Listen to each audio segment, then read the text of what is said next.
Welcome everyone here to the Smash Sport Show right here on Smash FM here on a Tuesday here in Melbourne. Of course, let's go into cycling in particular. Of course, speak to one of the cyclists we haven't actually had a chance to have on the show in quite a long time. And of course, I think the last time we had him on the show was about 2017, I think it was, before we went to Wales.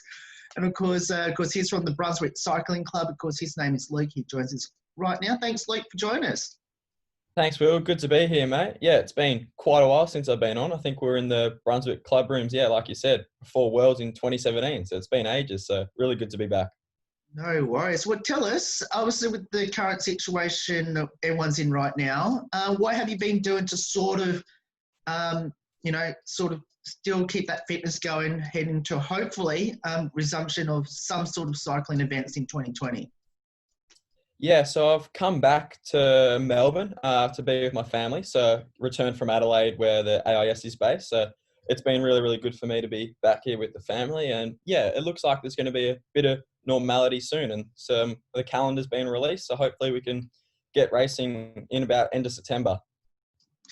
I guess cycling is a pretty unique sport where obviously the restrictions don't really matter so much because obviously you can go out and still do what you normally do. How important is that to sort of keep that still going, even though you've got no competition to sort of prepare for prior to obviously the schedule being released already? Yeah, so I actually feel really, really privileged. I know of quite a few mates in Spain and New Zealand and that who have been in different situations and they're in full lockdown. So I feel quite privileged how we are in Australia that we still are able to go out and ride. So I think that keeps us sane and keeps us really happy. So I've loved being able to still go outside and make the most of the weather before Melbourne winter really starts to kick in. Well, tell us, obviously we're lucky in Australia that our cycling season sort of concluded around about the same time this all started. Tell us how you went during our Australian summer.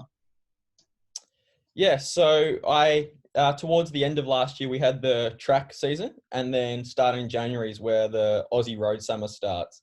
And for me, I targeted the Australian Time Trial Champs. And yeah, I was lucky enough that paid off and I was able to get the win. So for me, that was a really special moment to become national champ, as that was just something that I trained pretty hard for and really targeted. I know this is going to sound a really silly question to ask, but when did you feel that you got that national championship? So for me, it was quite an interesting lead up just with all the track that started. But I definitely felt pretty confident on the line, and I was pretty confident that if I was able to pull off the ride, that I'd be able to come away with the win. It was quite interesting in the race, actually. I had my track teammate, Cal O'Brien, who I knew was my main competitor. So we both were teammates going up against each other, both knowing that one of us will probably win. And I had my coach in my ear during the race and telling me the time splits and how close we were. And I'm pretty sure with 4K to go, it was dead even. So it was, to be honest, I didn't know I'd won until I crossed that line because I knew how much of a good rider he was. And the updates that I was getting through the race, it was neck and neck the whole time. How important was, you mentioned about obviously, your coach is giving you, I guess, especially sounds like really motivation, especially in the last 4Ks of that race. How important is that in regards to, to try to push yourself, even though you may have not much left in the tank? Like I know what normally happens when that happens, especially in a really tight situation like that. Yeah, so I think I've got a really good relationship with my coach and he knows really what gets me going. And last year, so 12 months ago, I got second in that race. So I really didn't want to get second again. So he was not so much encouraging me, but almost like trying to get me fired up to not come second again. Like, come on, mate, you don't want to feel that again. Don't let Kel be your teammate. So he was really just trying to get in my head to get me fired up. And he definitely got the most out of me. And I was determined not to get second again. For you, how difficult was it to, obviously he's one of your teammates. How difficult was it to know that, it's to compete against him, even though he's technically your teammate?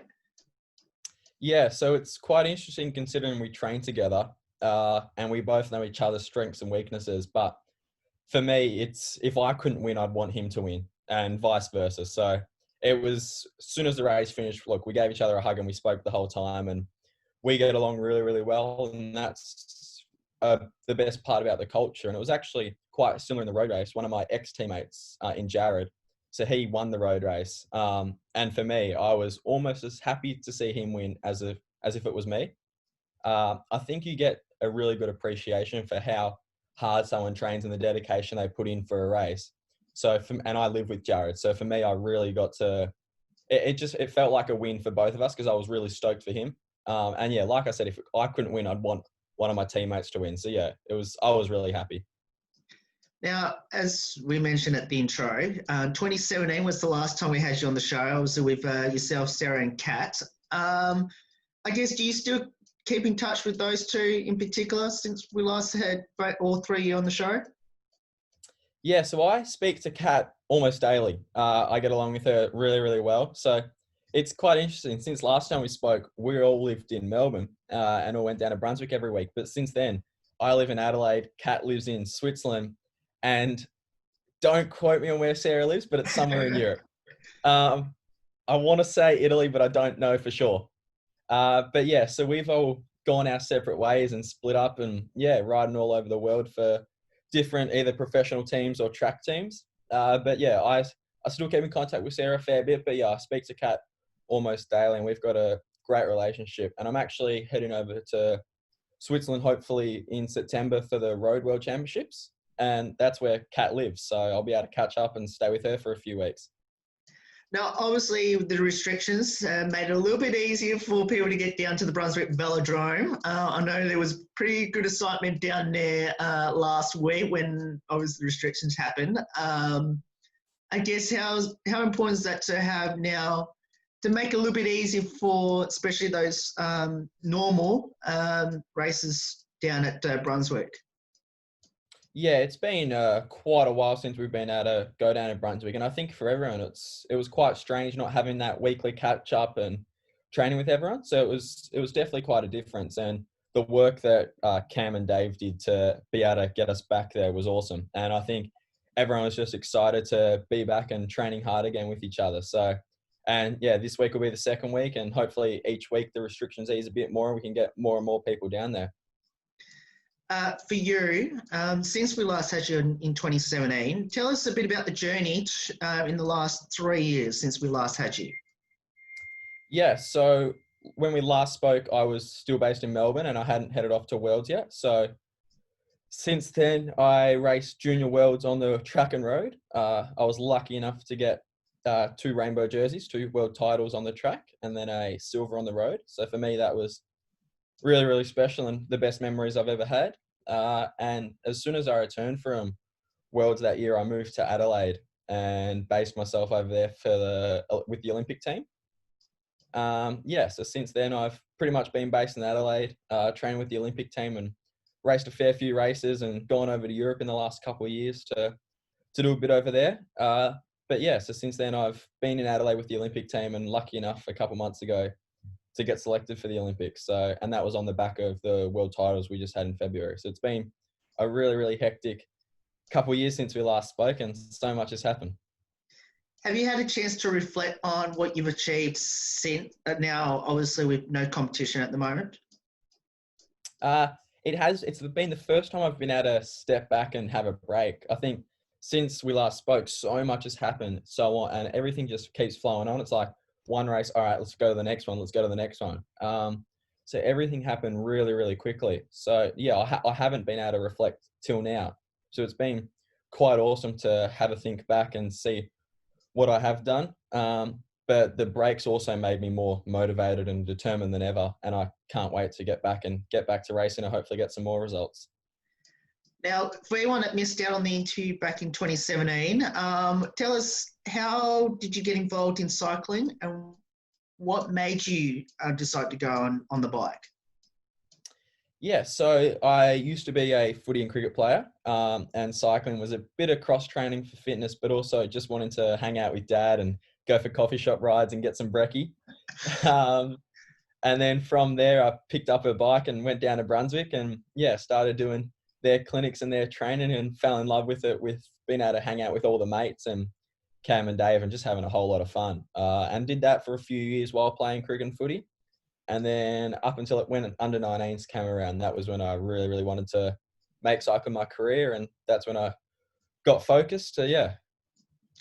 Now, you mentioned you played footy and cricket as well before you fully transitioned to cycling. How tough was that decision to make between cycling, where you can pretty much travel the world, and then obviously playing footy and cricket? It was super tough, to be honest. And I wish I could still do all three at the moment. Like, I just love my footy and cricket as a sport. And I think having that team aspect is awesome. But what made me want to do cycling was it was an Olympic sport. You can't go to the Olympics and travel the world, like you said, with footy and cricket. So that was what drew me to cycling.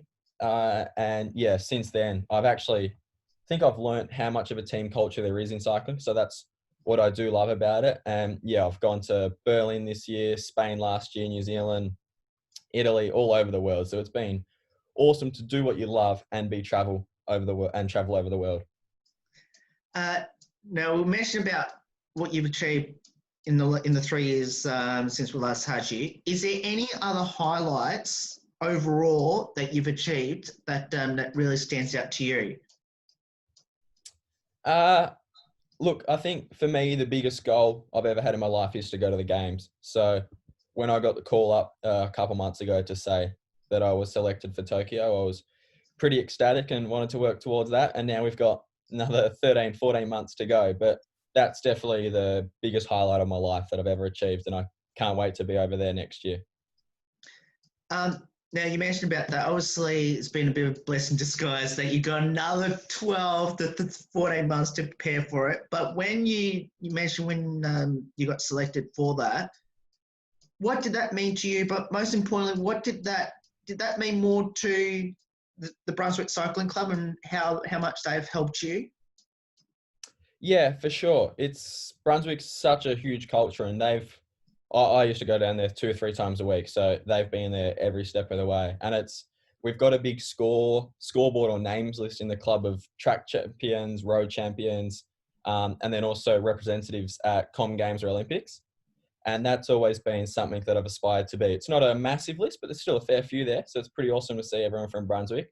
But yeah, I've always wanted to be on that board, and Dave and Cam and the people at Brunswick have always supported me in being able to achieve that. And I think they were almost more excited than I was when I got told I was going. For me, it was like, all right, I've been chosen, now let's go get a gold medal. For them, it was just awesome to be named in the team. So it's great to be able to share all that with them. Now, following on from that question, you pretty much answered it, which is what does the Brunswick Cycling Club mean to you? They have taught me to love the sport and to always have fun. And I think that's what I put a lot of it down to. I train hard because I'm doing what I love and enjoy. And I've created friends that make me want to go and train. So they've just created a really amazing culture and almost a family in a way.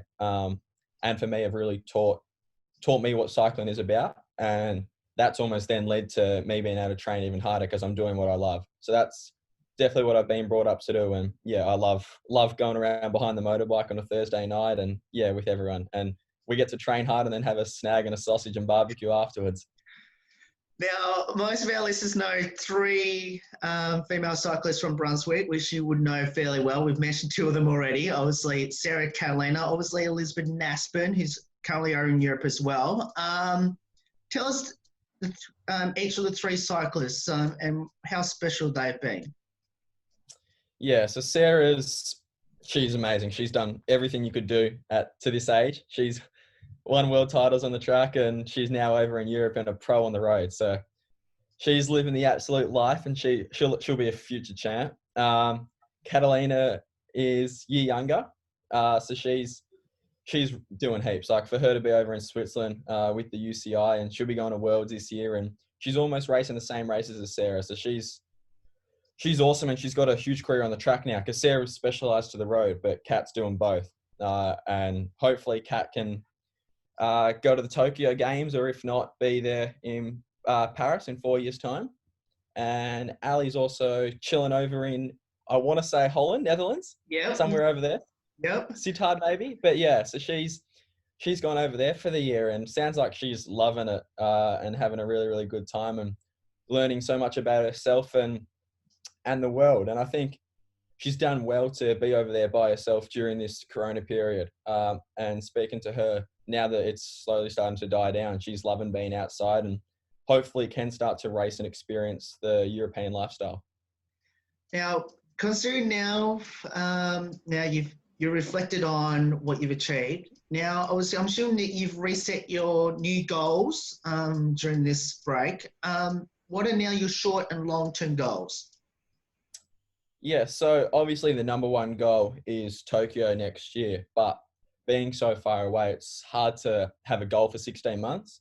So I've got Road World Championships in Switzerland in September. So for me, that's the intermediate goal to keep me motivated and training really hard. And obviously then all next year will be focused to Tokyo. But after that, there's Com Games the year after. So that'll be pretty awesome. Birmingham, I think they're in. Yep. And then obviously you've got Paris Olympics again. And in the middle, which is almost what I'm looking forward to the most and pretty exciting, is the World Championships for the road is in Australia. So for me, that'll be a dream come true to be able to win in the home country. So that's something that I'm really looking forward to going up to Wollongong in Sydney for.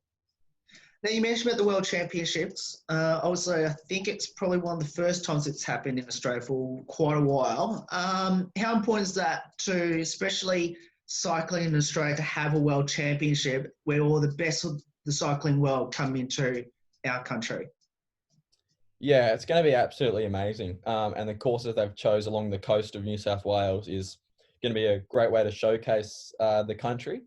And yeah, I can't wait to have all the best cyclists in the world come down. And hopefully, like I really think even this COVID period has got a lot more people on the bike and exercising. And I think it'll almost be a great knock-on effect. And you'll have the best cyclists in the world in a massive event. And hopefully it does get heaps more people on the bike. And yeah, we can really grow the sport. Now, before we go into lighthearted questions, what will be your advice to our viewers or listeners out there that should get involved in cycling now for the fact that the restrictions have sort of eased a bit?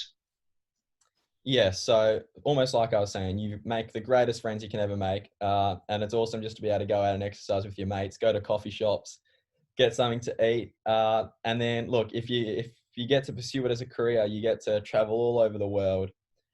With friends, ride all over the world and see some amazing places. So for me, I reckon you can't beat the travel. So yeah, I'd definitely recommend getting into it if you can. Now let's go with the lighthearted questions, which is any embarrassing moments either you or any of your teammates have been involved in? Oh, I'd say recently I did a race last year and woke up pretty crook that morning and ended up vomiting, I reckon, non-stop over the Oh, no. whole race. So for me, that was and actually my mate was sick that morning as well. I don't know what it was, but we both got pretty sick. So me and him both struggled through the whole race. It's actually the longest race of the calendar year in Australia. So it was not a good race to be feeling sick for. So the whole race, we were just vomiting and feeling hopeless. And yeah, look, we finished a long, long way behind. Well, as long as you finish the race, I guess. Who's the comedian in your squad? Oh, look, I shouldn't be saying this because he'll get his head even bigger, but definitely Alex Porter from Adelaide. I hope he doesn't hear that because his head will get too big. But yeah, I'll give him the nod as the comedian. Yes, that's been mentioned quite a few times. Now, who's the best singer and dancer in the squad, or who they think they are, but they're really not? Look, it's Alex again. His head's too big and he thinks he can do it all. But yeah, I'll give it to him. He's all over that stuff. So yeah, he's going to have to get the nod again for that, but hopefully he doesn't hear it. I might quickly go to another question that hopefully doesn't involve him then, which is, do you have like a pre-game or pre-competition superstition or ritual? For me, I have my waffles for brekkie before every race. So get the carbs in any way you can. And I love having some sugar waffles and putting anything on them. A bit of Nutella and ice cream doesn't hurt in the morning. So that's what I have pre-race all the time. So it's not looked upon greatly by my nutritionist, but it's what works for me and what I stick to. So I love it. As long as it's the winning formula, I guess. But do you have any tunes to hype yourself up before a competition? Yeah, so I've got my playlist that I listen to before every race, and it's same playlist every time and always finishes on the same last song. So that's always what gets me in the mindset and real happy. And it depends. Oh, yeah. So that's what gets me ready to race. And it's almost I only listen to that playlist on race day. If I listen to it just during the week, it's I can't do that. I'll get too hyped up. So save it for race day so it's special. Two final ones before I let you go, which is now you mentioned that you've traveled around the world, especially racing and all that. Is there one that you have been to that you'll love to go back to compete? And second part of that question is there a location that you haven't been to that you would love to race at? Yeah, I think Innsbruck in Austria was the most amazing place I've ever been to. I've got good memories from results there, but also just the scenery with the mount. It was dead summer, like middle of summer, huge mountains and Alps all around us, but there was still snow on the top, and it was just the most beautiful and scenic country I've ever been to. And had some good mates that I was there with, and obviously getting a good result makes it memorable for me.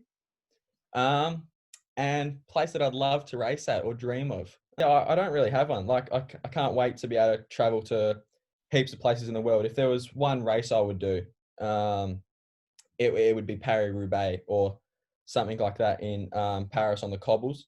But yeah, I think that with cycling, it's going to take me to so many places that maybe I don't even know yet. So just look forward to seeing where it goes. And of course, one last one, which is for everyone that should follow your progress on the socials, how can I go about it? Yeah, so Luke Plapp on Facebook and Instagram, and then Lucas Plapp on Twitter. So chuck us a follow, and I'll try to keep you updated. Well, Luke, thank you so much for giving up your time to join us. It's awesome having you back on the show again.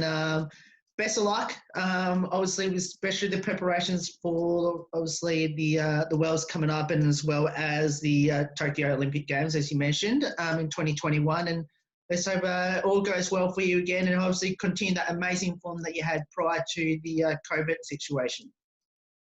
Thanks, mate. Hopefully we can chat after Tokyo and give you a bit of an update again.